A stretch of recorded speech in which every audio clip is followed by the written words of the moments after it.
eu acho que ela é curiosa. Ela está ali. E é uma afirmação que nos deve levar a pensar. Tudo está certo. E nós passamos a vida a dizer que tudo está errado.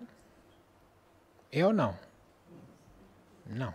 Tudo está certo. Nós pensamos que está errado. E ao longo da palestra vamos encontrar alguns exemplos que nos mostram perfeitamente como nós é que estamos errados.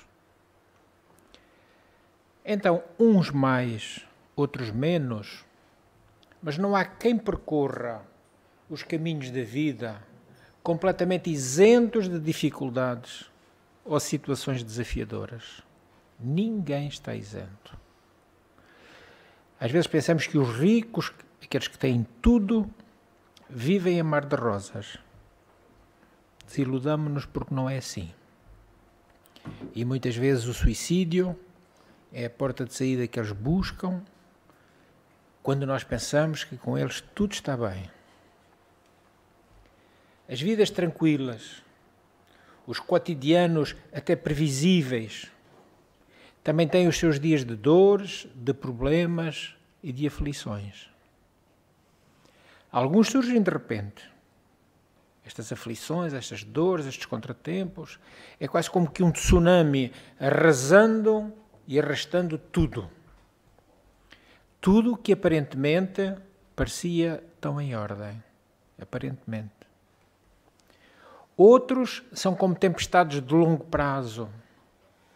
Aquelas que se iniciam lentas, mas que vão ganhando força, seja da água ou do vento, e com o tempo arrancam tudo o que haja pela frente.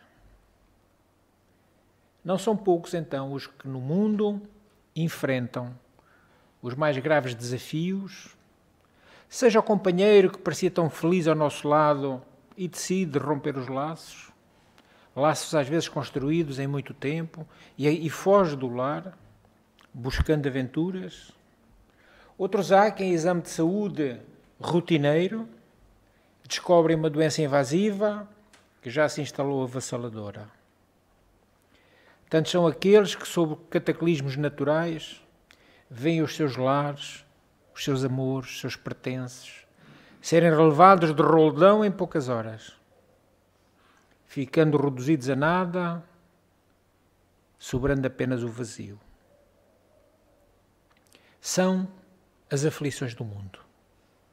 São as dores da vida, acompanhando os nossos dias de aprendizado. Tudo isso é para aprendermos alguma coisa.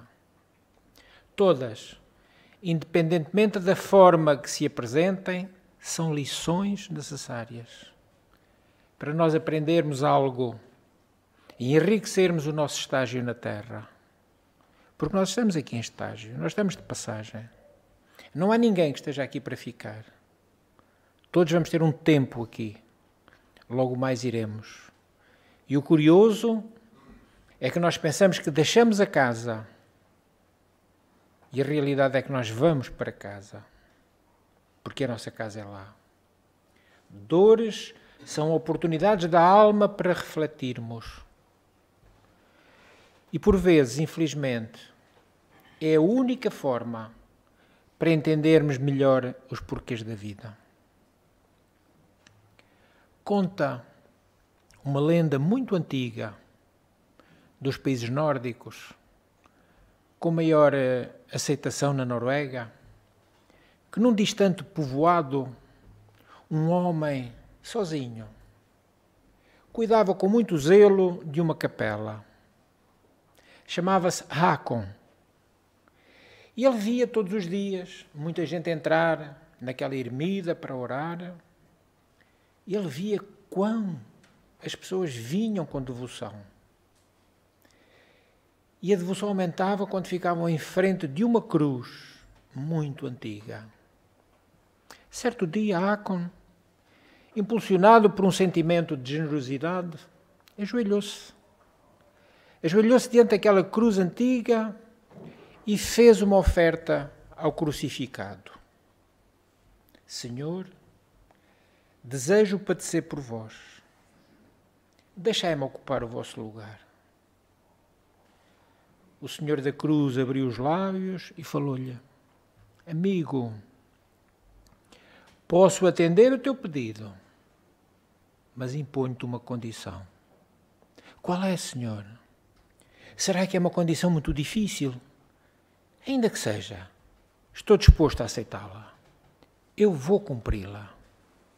Então disse-lhe o Cristo: escuta-me.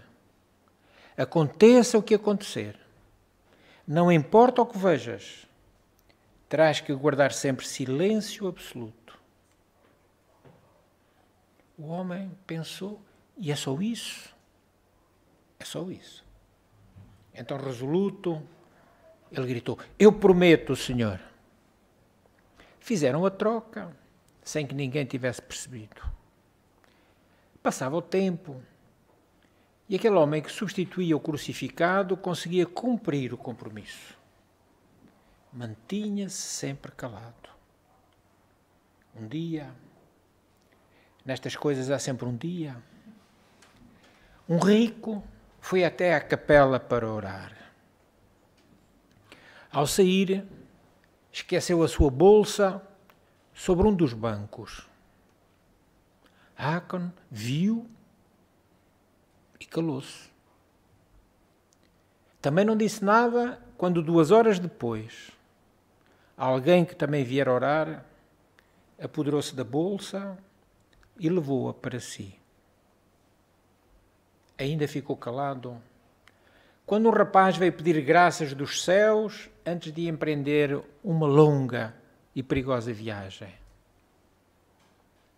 Contudo, o rico, assim que deu por falta da bolsa, voltou. Voltou em busca do que esquecera. Como não encontrasse a bolsa, pensou que o rapaz que ainda estava orando se teria apropriado dela. Voltou-se para ele e, com alguma brusquidão, interpelou-o. Ele estava mesmo com raiva e exigia que ele lhe devolvesse o que lhe pertencia. E o rapaz defendia-se: mas, senhor, eu não peguei em bolsa nenhuma. Ele defendia-se desse jeito. Só que o outro: mentiroso! Gritou aquele homem rico. Furioso, atirou-se ao jovem no intuito de agredi-lo. E foi aí que uma voz forte soou: para! E a imagem falou. Defendendo o jovem e censurando o rico pela falsa acusação. Aturdido, o acusador rico saiu do local. Por sua vez, o jovem, porque tinha pressa para começar a sua viagem, saiu logo em seguida. Quando a ermida ficou vazia, Jesus dirigiu-se a Acon e disse-lhe: desce da cruz, meu filho. Não serves para ocupar o meu lugar. Não sabes guardar silêncio. Façamos aqui uma reflexão. Nós ficaríamos calados e deixaríamos acontecer uma injustiça, ou também faríamos como a Acon e falávamos? Pergunto eu. Todo o mundo falava. Todo o mundo falava. Vamos ver se estava certo. Acon ainda tentou, diante de Jesus, justificar-se, pedir desculpa. Mas Jesus não condescendeu. Trocaram de lugar e Jesus concluiu: tu não sabias o que era conveniente. Tu não sabias o que era necessário. Mesmo para aquele homem perder a bolsa que trazia o preço de muita maldade. Era dinheiro mal ganho. Quanto ao rapaz, que iria ser agredido e receber alguns golpes, as suas feridas o teriam impedido de fazer a viagem que para ele foi fatal. Faz uns minutos, o seu barco afundou e ele afogou-se. Por sua vez, ainda te digo que o homem que vier orar estava muito enfermo e pediu a ajuda divina para conseguir algum dinheiro para alimentar os filhos fracos e famintos. Tu não sabias, mas eu sabia. Por isso eu sempre me calo. Afinal, tudo estava certo. E Jesus sabia. Assim, quando acreditarmos que as nossas preces não foram ouvidas, porque não foram atendidas, pensemos que tudo está certo. Logo mais, ao passado um pouco tempo, descobriremos que em relação a todas as nossas coisas, Deus está sempre certo. Deus está sempre certo em se manter também silencioso. Tenhamos uma certeza. Nada nos acontece que não seja o melhor para nós. No momento em que acontece, é o melhor para nós. É decisivo o momento. Noutra altura já poderá ser diferente, mas naquela é o que nós precisamos. Porquê? Deus nunca se engana. Se Ele é a inteligência suprema, como Deus se vai enganar em relação a cada um de nós? Então, toda vez que tenhamos conhecimento de alguém que sofre, apesar de sabermos que isso está certo, lancemos-lhe um olhar, principalmente para transmitirmos através do nosso olhar alguma mensagem de consolo ou de esperança. Um olhar pode dizer tanto. Quantas vezes falamos muito de olhos fechados e não alcançamos o que queremos.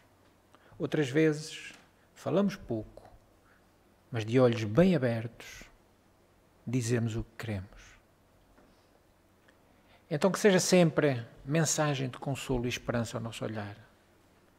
O olhar não necessita de palavras, por si só. O olhar expressa sentimento. Numa entrevista a um jornal italiano, L'Avenir, um ator de cinema, Pedro Sarrubi, curiosamente o ator que fez o papel de Barrabás no filme Paixão de Cristo, de Mel Gibson, este ator relatou um interessante fato. Contou que gostaria de ter sido escalado para ser o São Pedro. Gostava muito dessa figura, do Evangelho, e ele gostava muito de ser o São Pedro. Só que os atores foram escolhidos pelo diretor do filme pela sua semelhança com as personagens retratadas nos quadros de Caravaggio e outros pintores antigos. Desse modo, sobrou para ele Barrabás. Ficou designado para aquele papel do prisioneiro libertado pelo governador Pôncio Pilatos no episódio do julgamento de Jesus. O diretor de filmagens orientou-o para que interpretasse o seu personagem como sendo um cão feroz. Mas, no momento em que ele se encontrasse com o Cristo, ele deveria mudar radicalmente. Deveria sentir-se envolvido pela presença do Filho de Deus. Era esta a pretensão do diretor do filme. Foi-lhe solicitado então que exatamente nessa cena ele olhasse para Jesus, como se o estivesse vendo pela primeira vez. E segundo as orientações do diretor, ele assim o fez. Quando seus olhos cruzaram com os olhos do ator, não eram os olhos de Jesus. Os olhos do ator que interpretava Jesus, ele sentiu uma espécie de uma corrente energética, como se de verdade ele estivesse diante do Cristo. Confessou que durante toda a gravação restante do filme sentiu-se profundamente tocado por esse olhar. Talvez isso tenha acontecido porque os atores se entregaram de coração ao trabalho, devido à grandeza e à beleza da história que estava sendo retratada, a vida de Jesus. Outro fato também existe. Este homem, este ator, já havia começado uma busca espiritual há muitos anos. Busca que o levou por muitas partes do mundo. Naquele momento, ele estava pronto então agora para entender a verdade que a vinda de Jesus significou. Na sua busca espiritual, permaneceu num mosteiro tibetano, praticou meditação na Índia, viveu na Amazónia. Na sua busca espiritual. Mas, segundo disse ao entrevistador, sentiu que sua busca só havia terminado quando sentiu aquele olhar. Um olhar onde entendeu a grandeza dos ensinamentos de Jesus. Jesus esteve na terra, sobre estes céus terrenos, falando de paz, união, amor, perdão. Um dia, esse doce olhar de Jesus nos alcançou e fez, ou alcançará e fará em nossa vida a grande diferença. Dar-nos a certeza da imortalidade da alma e da continuidade da nossa vida espiritual. Mostrou-nos o olhar de um coração justo, que sorri porque ama plenamente, sem julgamentos. Jesus não tem preconceitos, não faz distinções. Por isso nós na prece dissemos, Jesus, aceita-nos como somos. Não somos perfeitos ainda, mas Jesus nos aceita. Hoje como ontem, ou até talvez amanhã, há ainda um encantado olhar para todos nós, que traz magia, a magia da luz, a simplicidade do perdão e a força para enfrentarmos as dificuldades da nossa vida, porque afinal tudo está certo. Um olhar consolador, que transforma um homem sem esperança numa pessoa que, a partir desse olhar, vislumbra infinitas possibilidades. O olhar de Jesus aproxima-nos de Deus. É a força que faz sorrir e continuarmos o nosso caminho. Antes de operar as curas, Jesus sempre olhava profundamente para os enfermos. Profundamente. Olhos nos olhos.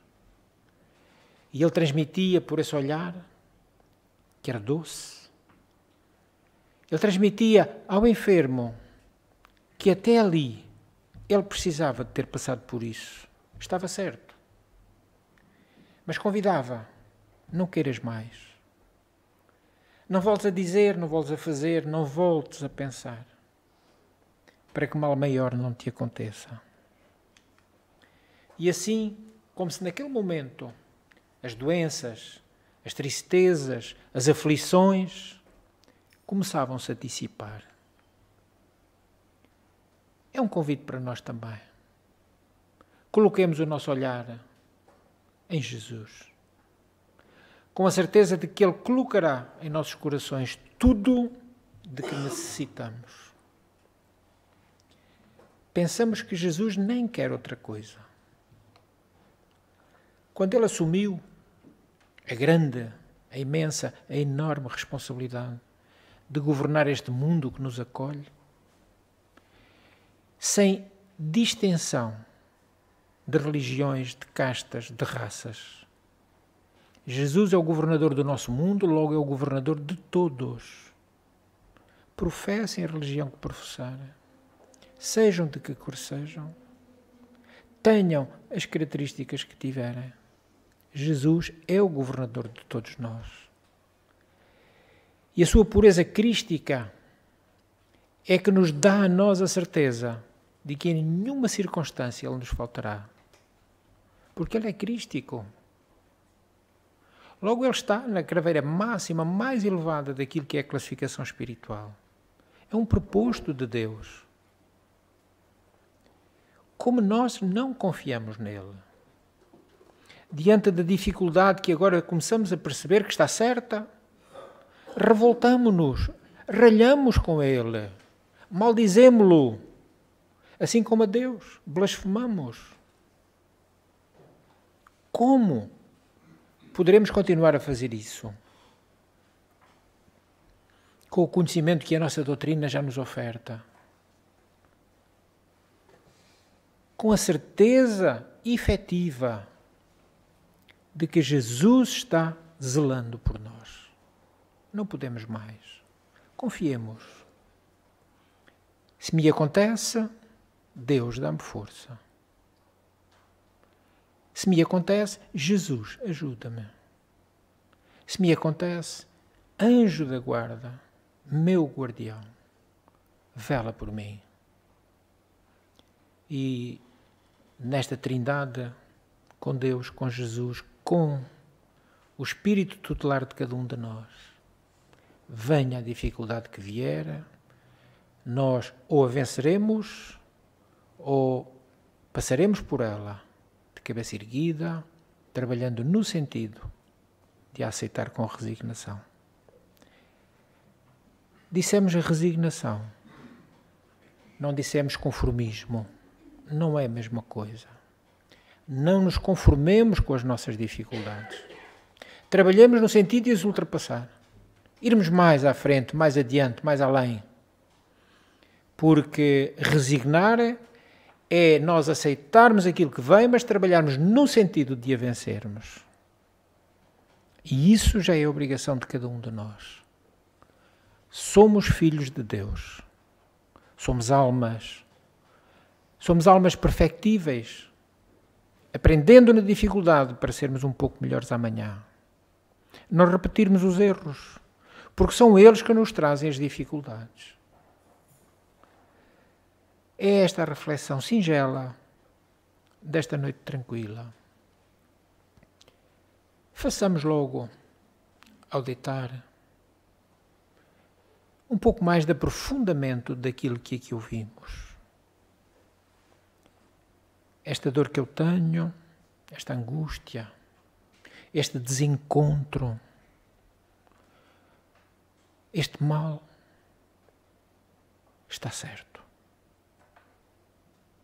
Então vou aceitá-lo. Ele é meu. Mas, Pai, ajuda-me a enfrentar. E vamos dormir tranquilos. Amanhã é um novo dia. A disposição para irmos à vida será outra, para melhor. E se calhar na semana que vem, quando aqui nos encontrarmos, alguns de vocês são capazes de dizer: a palestra estava certa. Porque afinal tudo está certo. Que Jesus nos abençoe.